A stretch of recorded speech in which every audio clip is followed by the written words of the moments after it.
Hello and welcome to today's content, which will be on Noctis since he has been released. And yeah, all I have to say before we get to the next slide is that on the 10 free pull that ticket we got from Hiroki's gift, I did get him on that for free and I was ready to go 40k Vizier on him, so I'm very happy. I hope other people also got him very quickly if they do wanted him like with either the free ticket or very little Vizier. I hope everyone got him because I think he is not only a very fun unit but a very strong unit overall. So yeah, I will be getting to that, but yeah, I really hope people went well with their pulls and good luck to people who are still waiting. I will say, since there are also login rewards that are going to give a little bit more tickets to summon for him, good luck. Seriously, I do wish people can get Noctis even if you don't plan to max him. I think his TMR is worth it itself. So yeah, without further ado though, let's begin. And I'm really happy Noctis is finally here. I do have to say it's been a long time coming and it's just a really fun unit. But yeah, so yeah, his main job is going to be his own personal, which is going to be Prince of Lucius. It's going to be his main job for his base unit. He's going to get Blade Toss, Power of Kings, Sky Hammer, Point Warp, Warp Strike, and his limit break is going to be Armiger Assault. Before we get to the EX upgrades, what Power of Kings does is that buff is going to be Conjure Armiger. And as you can see on the in the middle side, what Armiger does when it procs is that it's going to be a magic type attack. However, it's going to be typeless. So it does magic damage and it's typeless and it goes off his magic stat itself. So yeah, that is going to be an additional hit and we will talk in detail about it on his evaluation slide. For his EX upgrades, Power of Kings turns into Power of the True King, which is going to additionally give a 40% attack and magic stat, so you know they're pushing for that extra damage as well as Conjure Armiger scaling off the magic stat itself that is getting gained. Warp Strike is going to turn to Warp Strike Plus, which is going to additionally reduce the counter chance, so no reaction abilities by 100% for 3 turns. So this is very nice to have.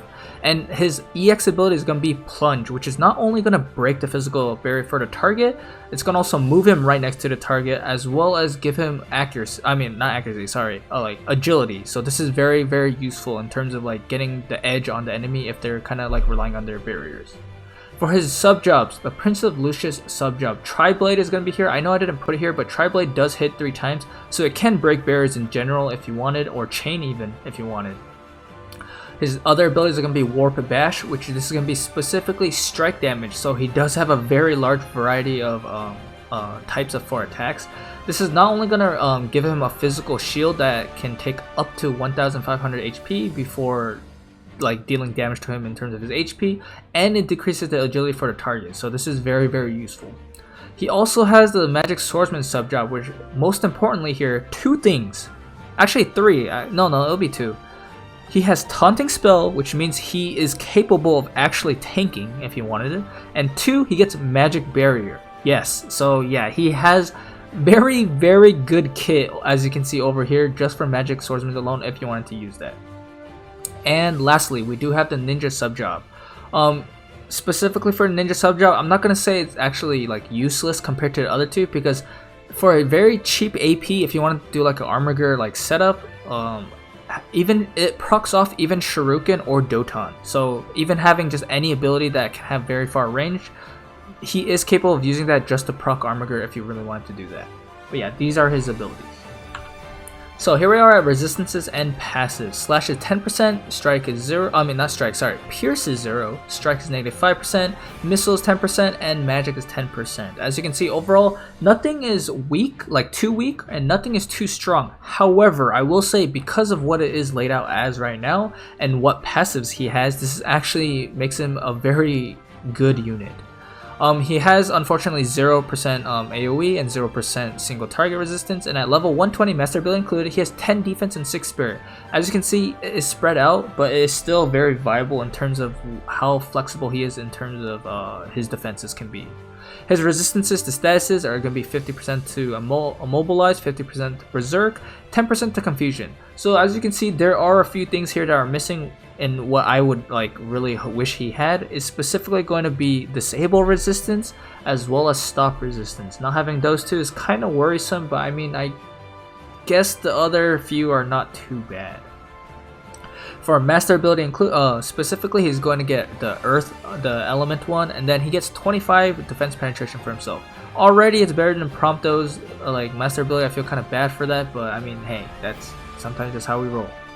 He is going to be a 3 move, 1 jump unit on 90 cost. And his passive, what I highly recommend, do not ever not use this passive in my opinion, is going to be Heir to the Lucian Throne, because this is going to give him all elemental resistances by 12% and increases attack percent, and he needs that attack percent. So yeah, as we said, to his resistances to damage types, the 10%, 10%, 10%, and the negative 5%, you thought it's like, it's not too bad. This base statuses with the extra 12% to all elements just makes him much more beefier in general. You could think of it as close to like, I mean, it's not exact, this is really bad math, but like it's close to like 15 to 17% for all those resistances that are 10%. So it's just much more effective than you might think it is. And outside of that, however, I would highly recommend either using Shadowrunner or Shikuchi, depending on your setup. Most of the time you're going to be using Shadowrunner.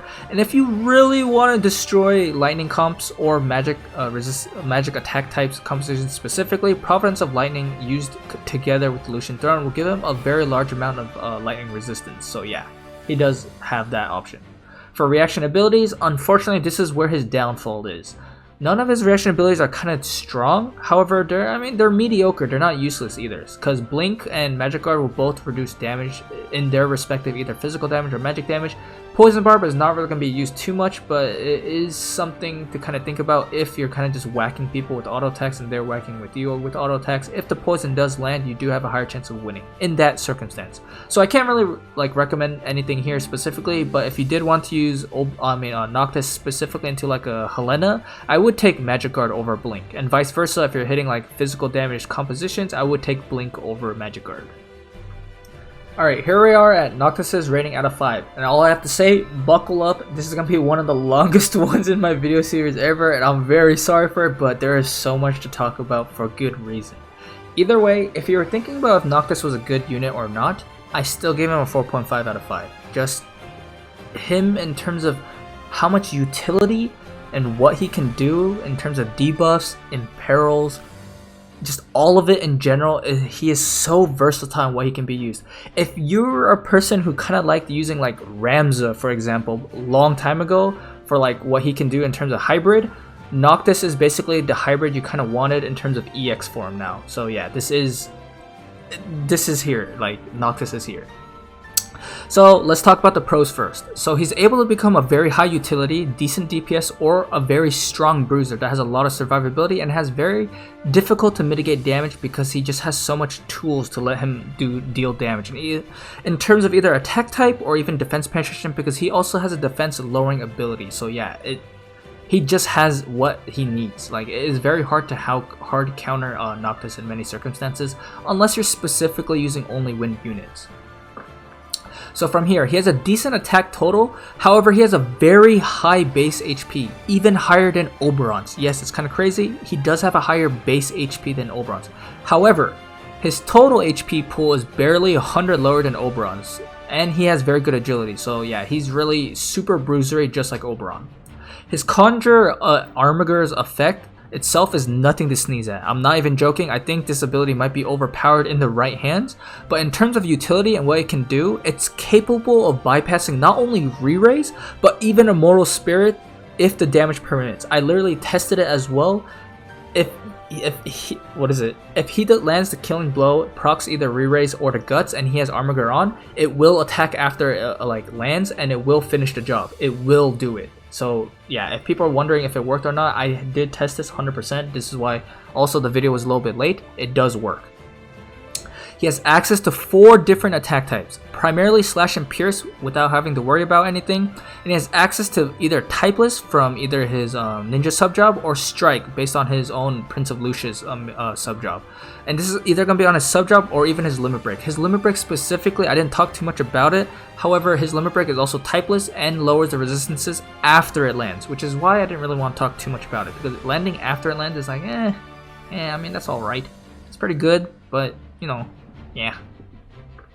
He has 3 viable subjobs for what you want him to do, either tank, literally, because he has taunting spell, magic barrier on it as well, or if you want strike or typeless damage in that regard. So he really has so much flexibility in subjob. He does not have a dead subjob in terms of usability, because it is possible to use all of them. While his luck stat is low, and you're probably wondering like, oh, Noctis is not going to hit anyone like that's evasive.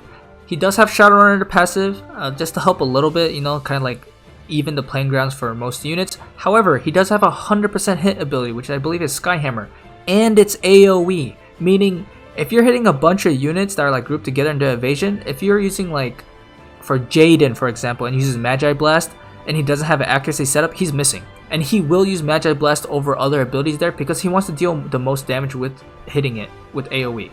Because Noctis's 100% hit ability is AoE, it does not matter if that evasion unit is by themselves or if they're grouped up with people. He will be using that 100% hit ability and it will be hitting. So it is very nice to see that.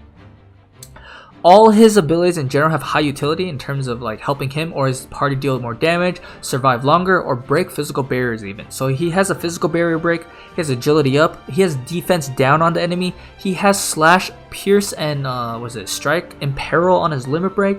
Like, he literally has so much utility. He could give his entire team 20 spirit and himself protect and just walk out there and be literally a living bruiser, and it's so hard to down him in that situation. Point Warp grants himself protect as well as 20 spirit AoE, as I said, to his teammates. This is already very nice to have, especially even though he has a little bit lower on the end of base spirit and defense, he can still easily like raise it up with his abilities. Heir to the Lucian Throne passive innately makes all his elemental resistances positive, even against wind. Even if it's only slightly, it still makes it positive against even wind. I know he still has the initial 25% less damage and taken from against wind. However, he does have a little bit more mitigation compared to all the other like earth units compared to like against wind. Him specifically because of this resistance. He only has 25% defense penetration, as we said. However, he can lower defense by 30 with his abilities, as well as he can use swords, which means it does give a wide variety of ability he's available to. This means he could use the Spine Blade if he wanted for a base of 45% defense penetration. He can use like Nagra Rock if you have it for slash damage. He can use his own Engine Blade for more slash penetration. He literally has so much flexibility in what you want him to do in terms of his like equipment build as well. And lastly, for his pros, I know there's other things to talk about, but I don't want to like stay here for literally 40 minutes. Since he's able to use swords, if you really wanted to do a magic build with him, you can, because if you have the Astrea Aurora from specifically Elena, which has like 180 magic stats specifically, he is a viable build for Conjure Armiger or Spellblade builds if you want him to deal specifically only magic attack damage. I mean, not magic attack, but magic damage in general. He does have access to that, so just keep that in mind in terms of like builds you really want him to do. He really has so much flexibility, it's so fun to like just think about. Now let's think about cons and why I would not put him out as a 5 out of 5 for a 90 cost unit. So his magic stat total and his base is a bit low, so raw magic stat from equipment is going to be needed, specifically if you want to make use of his Conjure Armiger for DPS or his Spellblade ability specifically for DPS. So yeah, if you wanted to use that magic build, you do have to raise it up with his vision cards and equipment specifically, and or buffs. He's very reliant on his self and team buffs for survivability and functionality as a unit. Like as I said, if you want Conjure Armiger, you have to use his abilities to do it. Also, since he has no base acquired AP up ability or passive, this does mean he needs some type of AP generation to constantly output DPS, unless he is committed to only using his like team buffs specifically and not expecting to be using his limit break. Now his DPS is actually going to be subpar to many other DPS oriented units, and while Noctis has insanely good setup and DPS after he does debuffs, kind of like Oberon, even though Oberon does have much higher burst in comparison, after Noctis does apply his debuffs, he still has good damage, but his burst on first hit initiations will be very weak compared to other units. So it's not going to be like Helena, who can just limit break and literally one-shot units. Noctis kind of has to set up for his damage specifically. So he's not going to be one-shotting units necessarily, however he will still be doing very good consistent DPS. Now ironically, even with his bad base attack stat, even his total, since it's only decent, he needs to raise it up if you want him to deal damage. In comparison, if he was given either 50% attack or 35 earth attack. Because of his attack stat being so low, that 50% attack stat, even though it does not give him a very incremental like increase in damage, it is still higher than 35 earth attack only because his stat is so low there. So yeah, he does need kind of like attack percentage if you want to deal more relevant damage. His reaction abilities are a bit mediocre, as we talked about, and it's very specific to the target you hit, either physical or magic, and not covering both.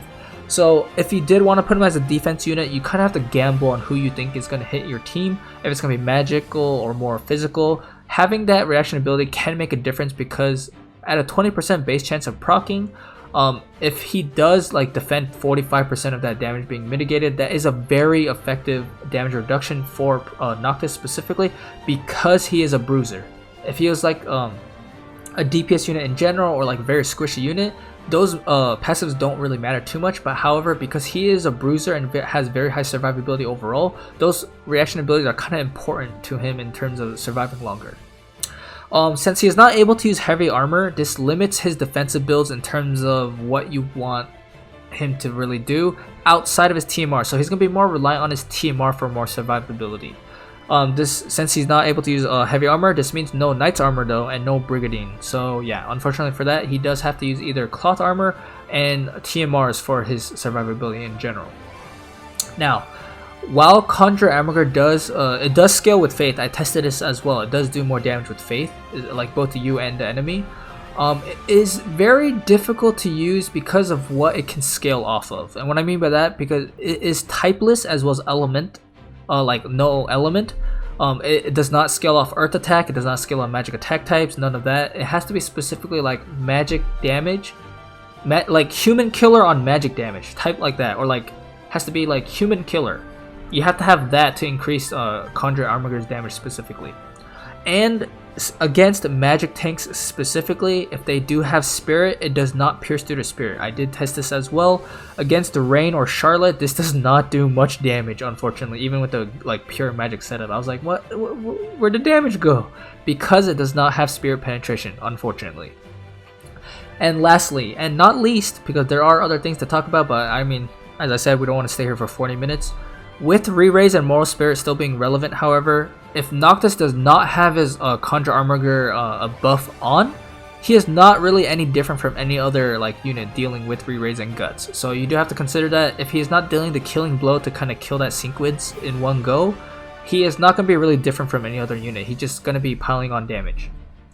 And lastly, for Noctis himself, I mean, well, his slide specifically is going to be his TMR, which is the Prince's Fatigues, I guess? Prince's Fatigues, which is going to be his own clothes.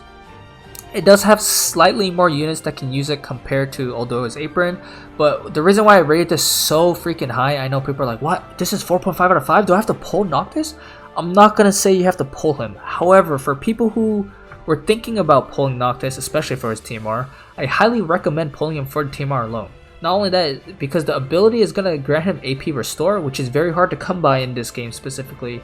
Once we get Lucio, which is the Light Warrior Crystal of Light, we're going to have, I believe, a total of 4, which is going to be Belle's, this TMR, Oldoa's Apron, and then Lucio's TMR. So yeah, this is going to be one of the more rarer TMRs, but most specifically in terms of not only PvE, but also PvP competitive use, granting yourself AP Restore as well as granting yourself Protect is extremely useful, and this has 2 casts to it, so this is really, really flexible in terms of what it can be used for. So yeah.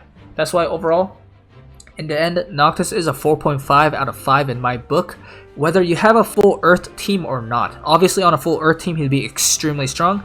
He's still able to provide for his team for other elements as well because of his strike, I mean not his strike, but his attack type resistances and perils, his defense downs, his barrier breaks. He has so much utility to him just as a unit alone.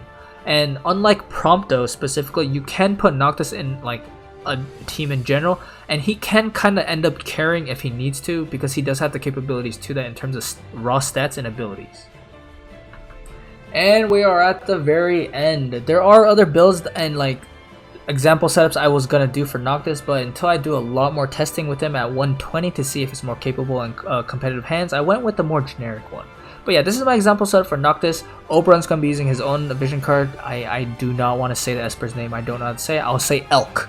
Please do not blame me for this. I'll just say that. So this is gonna cover specifically single target resistance, 8% agility, and then 35 pierce attack, which both Oberon and Noctis can make use of.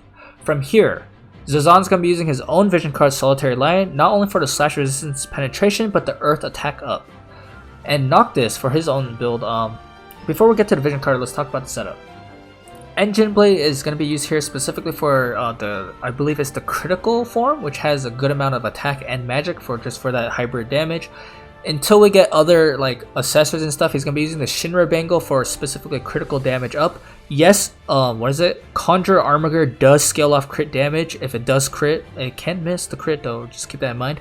So yeah, if it does crit, it will be scaling off that specifically. And since it also gives defense and defense penetration, I got it here to pair with Summer Kill Phase TMR, because Noctis can apply Protect to himself, and with Kill Phase TMR, he can literally have Protect and Shell at the same time. So just keep in mind of how much mitigation he can have.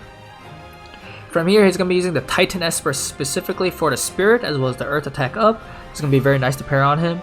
And for the Vision card setup, it really depends on how you want to go about it. With the Solitary Lion Earth attack up as well as the Elk Vision card with the Pierce attack up, Noctis is able to deal enough damage. If you want more survivability for Noctis and his team with the AoE resistance, Dreams of Heroism is going to be very good. But if you want more damage and specifically against magic attack type enemies, his own vision card is going to be very good. It really depends on your setup. But yeah, this setup specifically that you see right here, this gives a chance for Noctis to have 29 base spirit. Now, imagine using his party ability that gives 20 spirit to like his teammates and himself and protect. So now he's going to be at 49 spirit. And then he uses Kill Phase TMR after, and now he has 49 spirit. And he has the elemental resistance from his passive, and he has Shell now. Helena's not one-shotting him, not even close. Like, it will do good damage to him, but it will not be one-shotting him. Like, he is in good hands there. Now, future stuff to consider.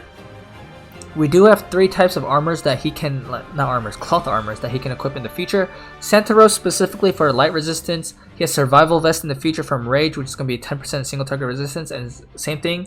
Black Garb is specifically going to be 20% defense penetration.